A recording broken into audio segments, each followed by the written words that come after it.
With the Razr Ultra 2025, Motorola set out to not only create the best flip phone ever, but arguably one of the best phones of 2025. The Snapdragon 8 Elite and 16GB of RAM provide stellar performance, and improvements to the camera, battery, and charging really take it to the another level. Moto AI could use a little tweaking, but it offers a fairly comprehensive suite of features in addition to Google AI or Gemini capabilities. That said, with all this power comes a high price tag, which may understandably turn some consumers away. To say that the Razr Ultra 2025 took me by surprise is a bit of an understatement. The phone is currently the most powerful flip phone on the market, boasting specs that rival even more traditional premium flagships such as the Galaxy S25 Ultra, and with a price that matches Samsung's top tier of the line model for 2025, Motorola seems to have a lot of confidence in the Razr Ultra 2025 following the line's success in recent years. But is Motorola too confident in the Razr Ultra? Does the company have what it takes to charge Samsung level prices for a phone? I have spent a month with the Razr Ultra 2025 and I'm happy to say that Motorola has given us a flip phone that feels so close to perfect, if not for a few quirks. The Motorola Razr Ultra 2025 was announced on April 24 and pre-orders began on May 7, with open sale starting on May 15 in the United States. Two configurations are available: 16GB plus 512GB, which cost is $1,299 and 16GB plus 1TB, which cost around $499. The phone comes in 4 different color options, courtesy of Pantone, Scarab, Rio Red, Everett, and Mountain Trail. Availability will depend on the retailer and carrier. If you have followed the Razr series for the past few years, then the design of the Razr Ultra 2025 shouldn't surprise you. It looks nearly identical to its predecessor, which in the case would be the Razr Plus 2024, sporting the same curved frame, rounded corners, and massive cover panel. The difference lies in the slightly larger display size, the new materials on the back, and the IP48 water and dust resistance for improved durability. The Razr Ultra 2025 color options are quite interesting this year as Motorola continues to move away from muted shades. I have the Rio Red color on my unit, which incorporates Motorola's now standard vegan leather and is admittedly the least interesting of the Razr Ultra 2025 colors. I previously spent some time with the soft Alcantara and sturdy wood finishes during my hands-on, and I must say Motorola has given users quite the selection of sensory goodies to choose from. I also like that Motorola switched from a glossy frame to brushed metal, as it gives the overall design a rustic sheen. Opening the phone feels great thanks to the new titanium reinforced hinge. It's stronger and makes it easier to open the Razr Ultra with one hand. It almost springs open with a satisfying click, which sounds about as good as it does when closing the phone. When the phone is open, you are greeted with a 7-inch OLED display that looks much punchier than previous models. This is likely a result of the Pantone collaboration, which aims to provide authentic and vivid images. The sharper Super HD resolution also makes content look crisp, while the variable 165Hz refresh rate helps make UI elements move with a sleek, buttery smoothness. Motorola offers 3 display presets for controlling color display: natural, radiant, and vivid. I would suggest radiant as it splits the difference and gives you a bit more vibrancy without overdoing it. There are also a few settings for eye protection, including flicker prevention for users with PWM sensitivity, which is nice to see as Motorola continues improving the overall quality of its displays. The Razr Ultra 2025 is powered by the Snapdragon 8 Elite, making it the first flip phone to feature this chipset. Coupled with 16GB of RAM, it theoretically surpasses other flagships, at least on paper. It may seem like overkill, and it probably is, but the result is the kind of performance you'd expect from a top-tier flagship phone, as I experienced no lag or hiccups in my use. Unfortunately, the Geekbench 6 scores don't really reflect this. It scores lower than the last year's Z Flip 6 and Razr Plus 24 in single-core tests, although it performs significantly better in multi-core tests. My guess is that Motorola may have adjusted the clock speed of the prime cores to help with thermal management, as flip phones tend to get quite warm in the top half when overworked. I don't put much stock in benchmark tests, and my real-world use of the phone has proven to be quite exceptional. That said, if you do care, then it's certainly something to consider. The rather large 4700 mAh battery should help offset the more powerful chipset and high-resolution display. So far, I have no complaints about battery life, and the phone can easily get me through the day, although I haven't managed to get much more than that will usually have to top up while I sleep. Fortunately, power users will appreciate the 68-watt charging, which fully charges the phone in approximately 40 minutes. Although I haven't been able to test out the top 30-watt wireless charging speed, as all of my chargers top out at 15 watt, it is good to see a company in the US moving the needle on charging speeds aside from OnePlus.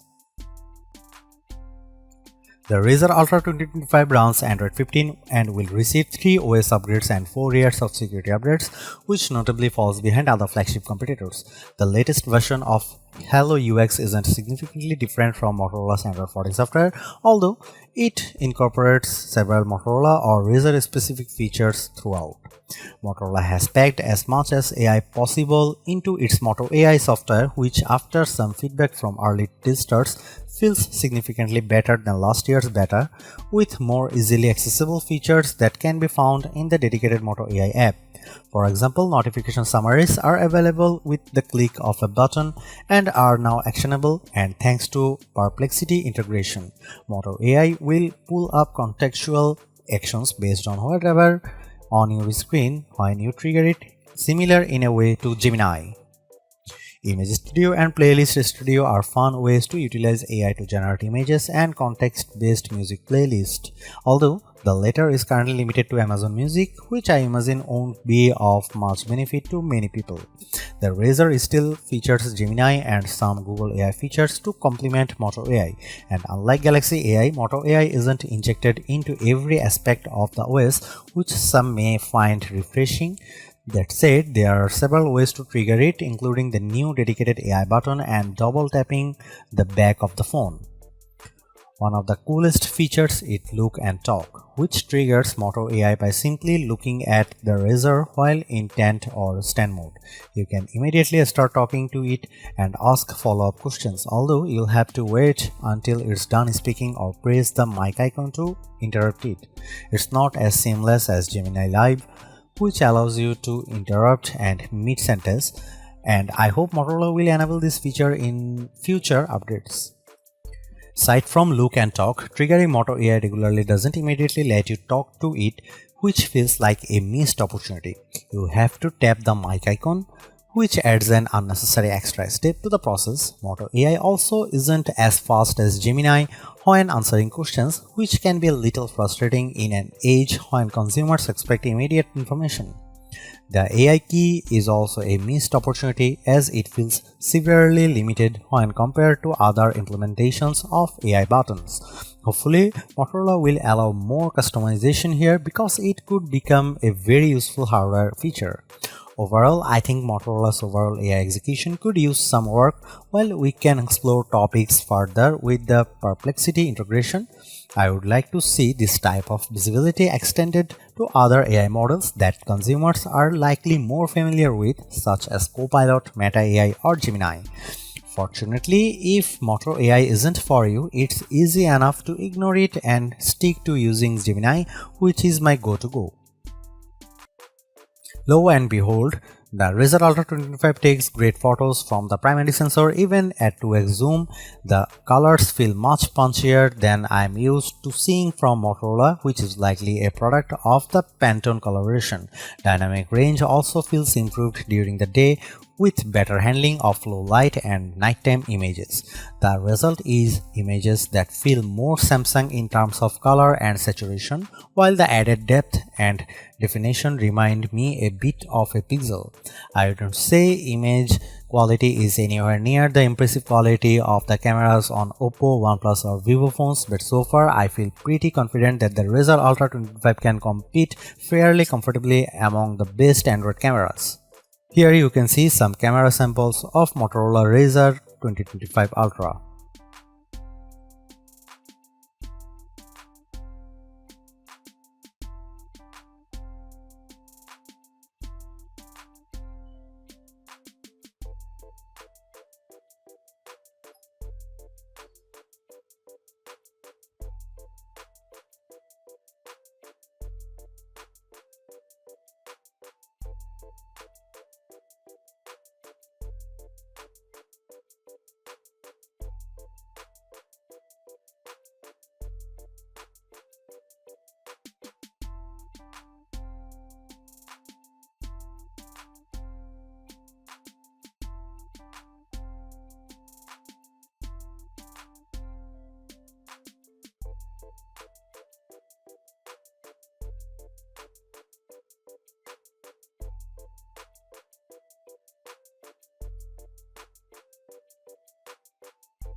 The Motorola Razr Ultra 2025 actually delivers. It's easily the most stylish phone out there, no matter your color or material wise. It's also finally caught up to the big players with zippy performance, stellar battery life, and cameras that are no longer just an afterthought. That astonishing cover display seals the deal, making this phone more than the sum of its undeniably snazzy parts.